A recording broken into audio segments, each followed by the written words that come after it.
actually used in the Israeli army as their ammunition. This is not bread, but it's placed in the tank and shot out. They don't show you this part in the videos. Lovely, huh? The beauty of the bread, What though. we're forced to eat.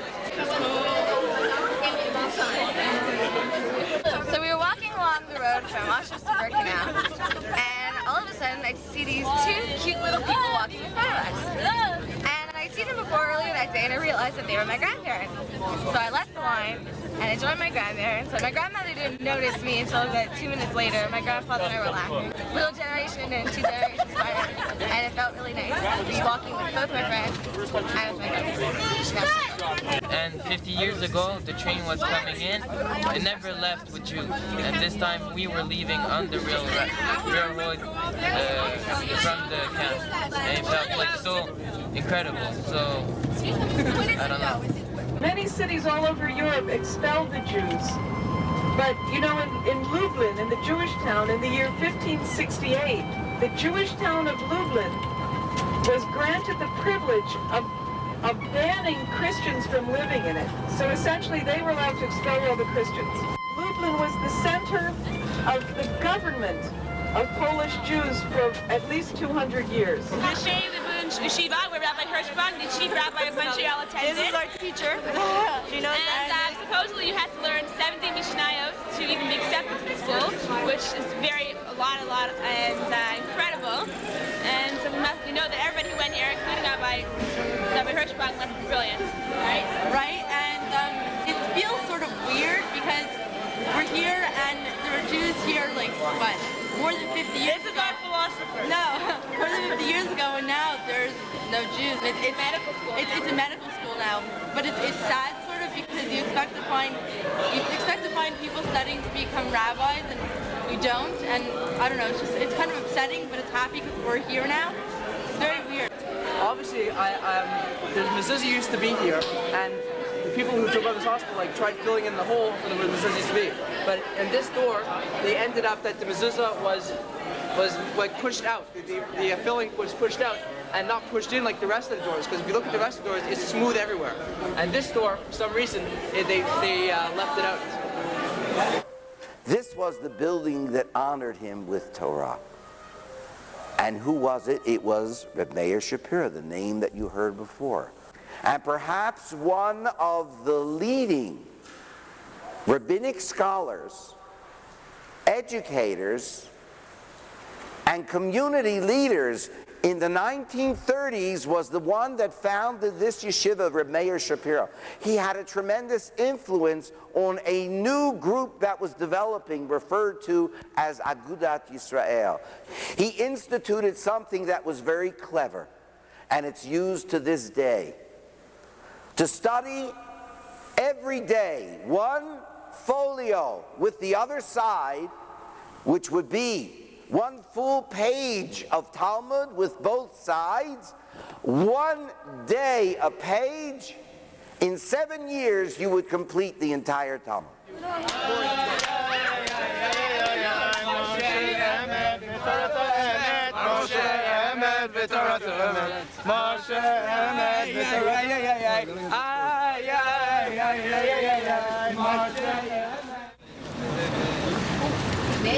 Then you have a number of other important people who are buried here. Shlomo ben Yechiel Luria, the Marshal is here, Maharam is here. Many great scholars from over the period of time were here. There are about 100 existent graves in this entire cemetery. The wall around it is 17th century. There's always been a problem in this cemetery because, as you see, it's the high ground. Lublin has often been conquered. And this is the memorial now on your right, which sort of makes a unity with that dome over there, under which you will find a pile of ashes of those who were killed at Majdanek. We had to run from the train through he says, through the bridge, which I don't remember, 2 kilometers, run. And everybody, you know, was just throwing all the possessions that they had, because you couldn't run being loaded with all the possessions. So when you kept on running, you ran through the roads strewn with abandoned baggage.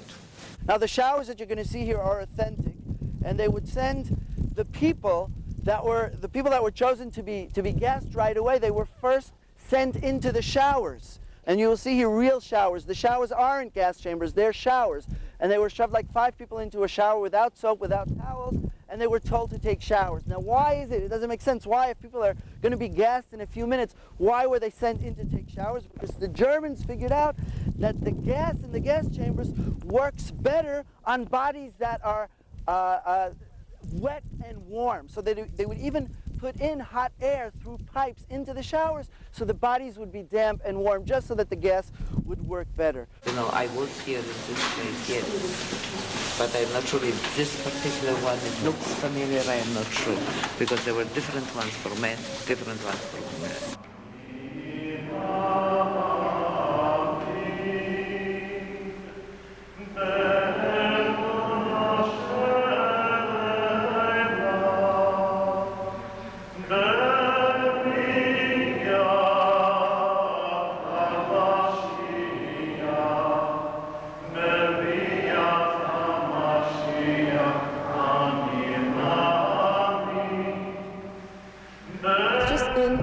Gas chamber, and I was looking at the walls, and sort of seeing that there are places where it like gets darker in the walls because people were scratching because they were trying to get out, and I started to cry, and it was sort of like the first time in this whole thing that I really cried, you know. For all those people who didn't cry or anything like that, don't feel as if it means that you don't care or anything, and like you're, you know, heartless, because it's really hard to sort of digest all of this when you first see it and when you first hear about it, because it just seems like totally impossible, like it can never happen.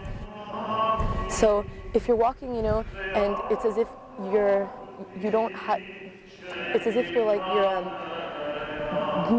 numb or something, then that's fine also, okay?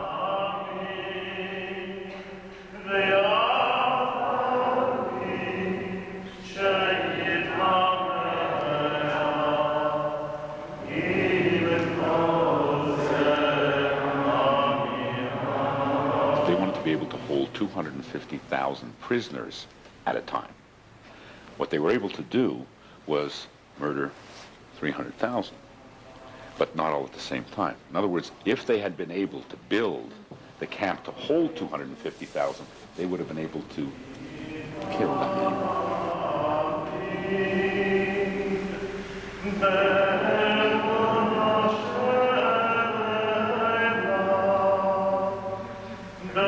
Majdanek, it was different. In Majdanek, it was kept the way it was, and that left a bigger impact on me than Auschwitz did, and I didn't expect that either.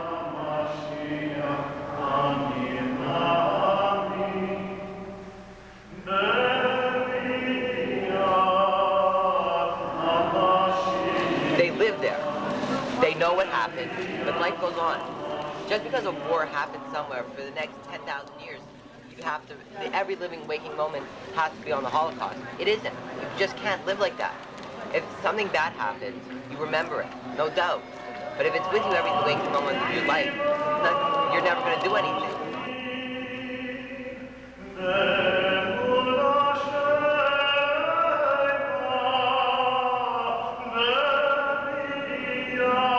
But it didn't prepare us for perceived like piles of hair. It didn't prepare us for anything. And it was total shock. It was total. I was just totally shocked. Nothing.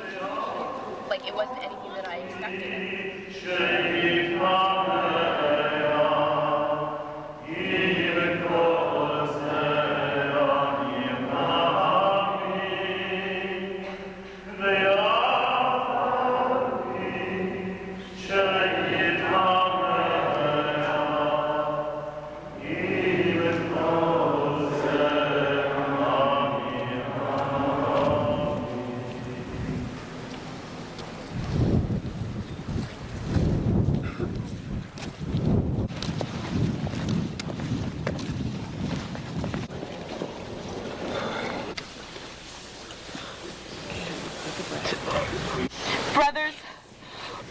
from Europe of death.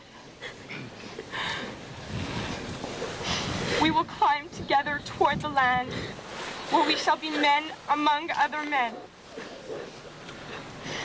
If I am not for myself, who will be for me? If not like this, how?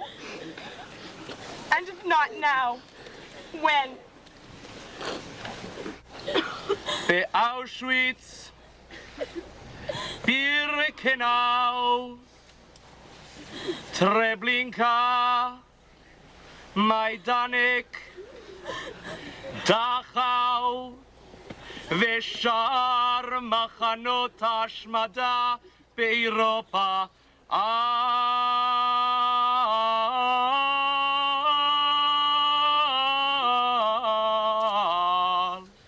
על קידוש השם אהבו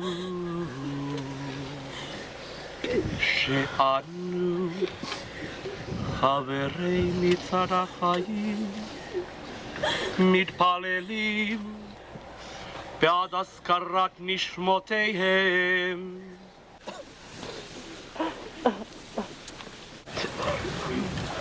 To the thousands of Jews who never lived to feel or kiss the great land of Israel, to all those who dreamed of building Am Yisrael like we are fortunate enough to have, to all those who were murdered with Kiddush Hashem, to all the children who told stories about Zion and the land of milk and honey, I'll be laying some sand from Israel on the spot in which they were murdered.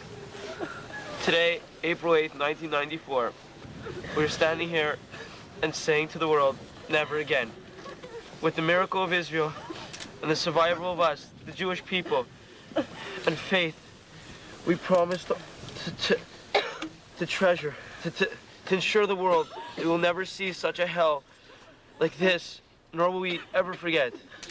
By placing the sand, I want to show with you to the world, to the many unfortunate victims, that Israel is a reality and is the protector of our people forever. Today, we will also be taking some earth from this camp and placing it in a spot where every single one of the souls who stepped on this earth could wish to have seen. I'm taking this earth with you, sample of the darkest, most unexplainable, unspeakable place on earth, to the holiest and most cherished spot to our people, Hakotel Maravi. Am Yisrael Chai.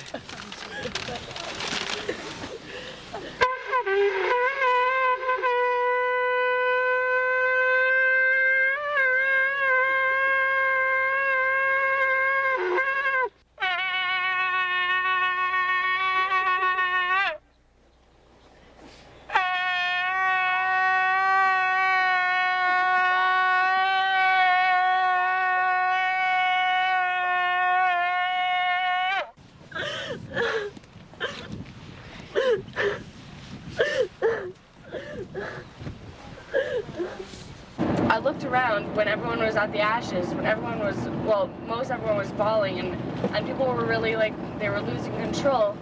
I thought to myself, how, it's absolutely beyond me how people who went through it all and who were, we saw it, we saw proof of it. We never actually saw the Holocaust. We never actually saw the people with their bones sticking out. And now they come and they live a somewhat normal life. I think that's absolutely incredible. One thing that I felt throughout the whole time, as I was walking through the whole camp, was just that everything that the Germans did, like, it was smart, you know? Organized. Like, I don't want to say it, but it was brilliant. Their whole scheme of things, the whole way that they even when that they took the gold from their teeth, that was a smart thing of them to do. I mean, it was disgusting, but it was smart.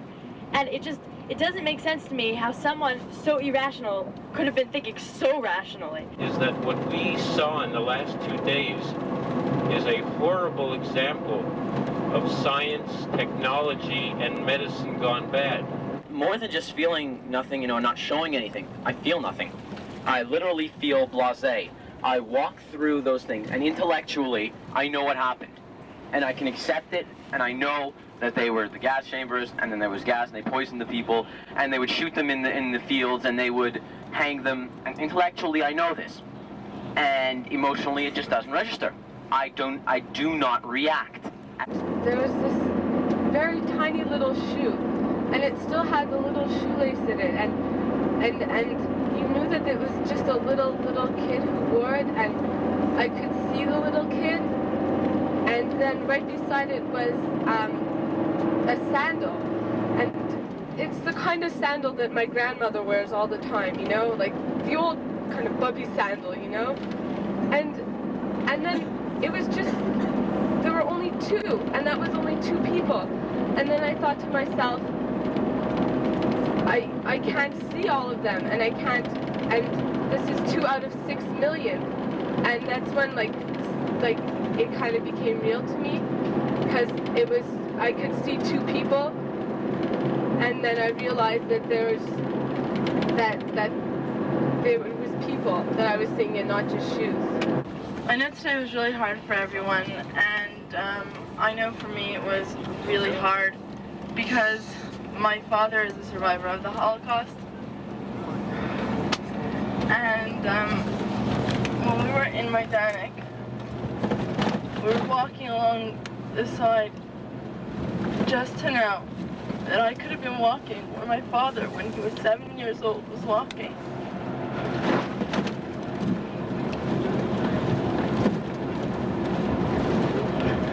It was just too much. I couldn't believe that this world, that people could actually do such horrible things to such innocent people. When we walked into the room full of shoes, I thought of people that my father knew. I thought of little children that he could have known before the war, friends that he knew, friends of the family. I thought of my grandfather, who I don't know if he's alive or dead. I thought whether his ash could be there. I thought whether he could still be alive or not. I wondered whatever happened to so many people and why it happened. I never understood, and I probably never will. I think I understand my father better now because of what I've been seeing for this past week. When my father tells me stories, I listen, but sometimes I don't understand fully. I think now I do, just because I've seen so much, and I know what he means now. I know how he felt. I now know how, I don't even know, but I hope to one day totally understand how he felt. I want to know more now. I want to know what it was like. I want him to sit with me and talk to me more.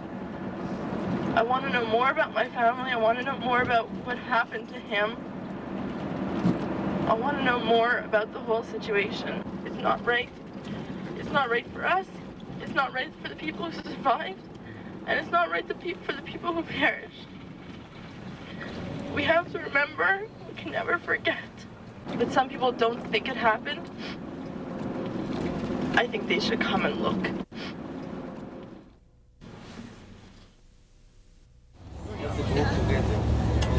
And me, I'm usually very shy, and I was able to go up to any one of you and ask you guys either a question or whatever I wanted. If I need you guys there for me, you were always there for me. If I needed a hug, any one of you was there for me. And I think that's very important, and I thank you all. Because all is being transported here. Let's, I'll come.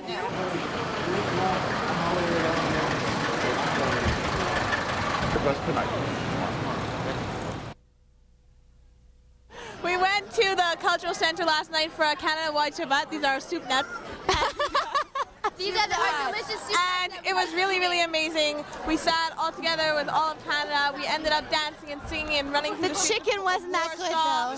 It was really amazing. We all got together for Shabbos in the Cultural Center, which is one of the most beautiful buildings I've ever been in my life here in Warsaw. I mean, it's amazing the amount of how old Warsaw really is. Some of the buildings, it's great. And we all joined together. All the different contingents in Canada, and we spoke and we bonded and we talked and we sang and we danced and we ate and we fresh. And it was just absolutely amazing. I mean, just doing this, going from that real isolation that some of us felt at Majdanek to this sense of togetherness and joy that we felt together at the Cultural Center. Last night we were in the subway station walking home from shul, and there was this drunk Polish citizen who went up to one of the chaperones from Bialik High School in Montreal and obviously was not being very nice to him. So one of our guards from Israel went up to the guy, and in about 3 seconds he was down on the floor holding his stomach in lots of pain. In 3 seconds, I have the utmost respect for these people from Israel, and I've never felt more Zionistic in my life. And this morning we went to shul and the Nozik synagogue. It was really great. We were all standing there praying, and it was so interesting. I'm so excited to go to Israel. It was a really great experience, because when will be the next time that we'll be in Poland praying in a synagogue where all us Jews are together? And it was a great experience. We learned so much, and it was great. We're gonna be cut. And tonight we went to see where the Warsaw Ghetto was, and it was a really nice way to end off. We all sang, and we're all really anxious to go to Israel already. And then we came back and we spoke with Polish people, and we asked them questions. One man who was a Polish Jew and the other man who was Polish and lived near Auschwitz, and that was very interesting because we spoke to them about how they felt about where they lived. And after that, we went on a walking tour of Warsaw. So, okay, I'll tell you about the walking tour, because I did the walking tour.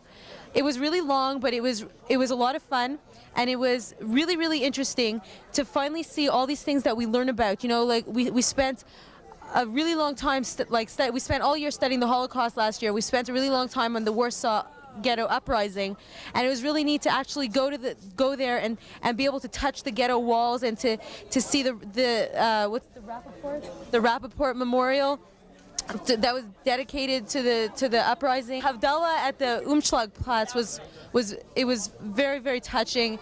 It was a lot of fun to be there with the whole contingent and do Havdalah in a place which symbolizes death, and here we are just proving to the Nazis that they didn't succeed, because here we are, and they tried to ship us off from that place, and here we are standing there doing our religious ceremony, and there's nothing that Hitler can do about it, because there's just nothing he could do about it. And now we're packing and we're getting ready to go to Israel. Our bus has a few memories. We crossed the Vistula River 32 times, and our bus captain. Orbis, Orbis, Orbis, Orbis, Orbis, Orbis, Orbis, Orbis. We have a really cool bus captain. His name's Ralph Lipper. What? We have a really cool bus captain. His name's Ralph Lipper, and a bunch of us are coming back.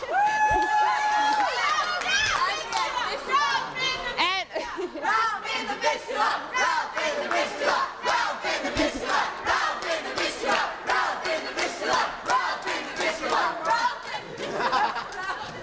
And we're all coming back to Poland for our grads. Yeah, I hope it's a safe and good flight, and I'll see you in Israel. Snoop Doggy. Doggy Dog. About flight 562, and our next stop will be Ben Gurion Airport outside Tel Aviv. The flying time will be 3 hours and 26 minutes, and we expect to land at 6:30 a.m. I just wanted to say that I know it's not over yet, but we're going to Israel now, and so far in Poland, it was the most memorable experience of my life. Something very important that I thought I always had to do, and it was done. Even though I still feel like the trip was incomplete for me, because I don't feel I saw and felt enough. I feel like there's so much more to see, but maybe that's just because the more I saw, the less I understood, and that's why I just don't understand anything anymore. I never thought that I'd come on a trip like the March of the Living. It was a place where I thought that I'd come and it would make me better understand the Holocaust and what happened to the 6 million. And now I've never understood so little about what happened in my life. I'm Sophie, I'm from Montreal, and today is my birthday. And I'm so excited, I'm going to Israel on my birthday, and I'm sitting here in first class.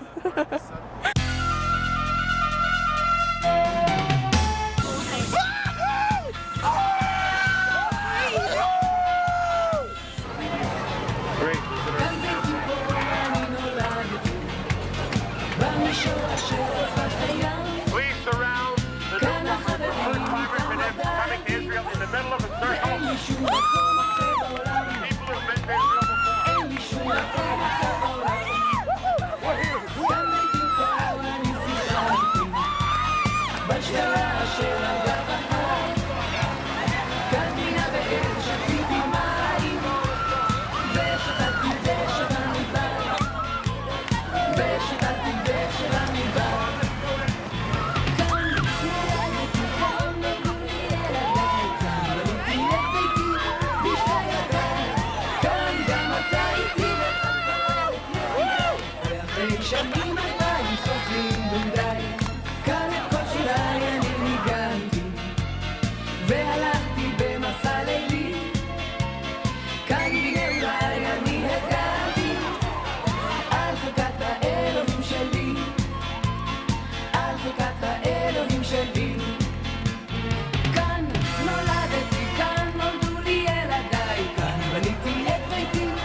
we are in our country. 9 hours ago.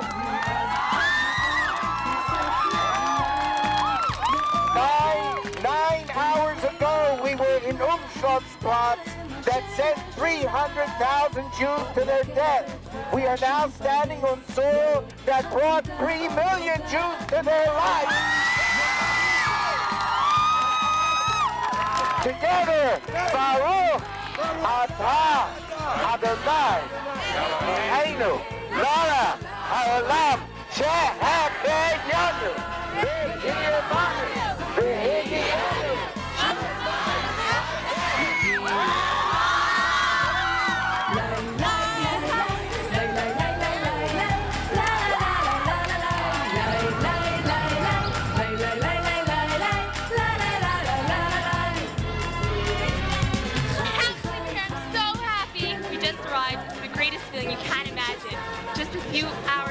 We were in Poland. We were by the wall of death. We were by the wall of the Warsaw Ghetto, which was the death of our people. And soon we're going to be going to the Kotel. Zig, Jonathan, Dave, Mazel Tov. It's my first time in Israel, and I'm so happy to be here. I feel so far it's the best, and I can't wait to have some fun. Yes, so the week. Okay, so we.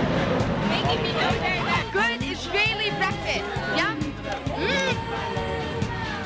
Yeah. Israel to me is like Technicolor film. Jaffa oranges, green and sonic booms. Well, I plan on dropping out of science. It's like a Vincent D'Anfous goal on a breakaway in overtime of the 7th game. It's unbelievable. First time, we're on my second time.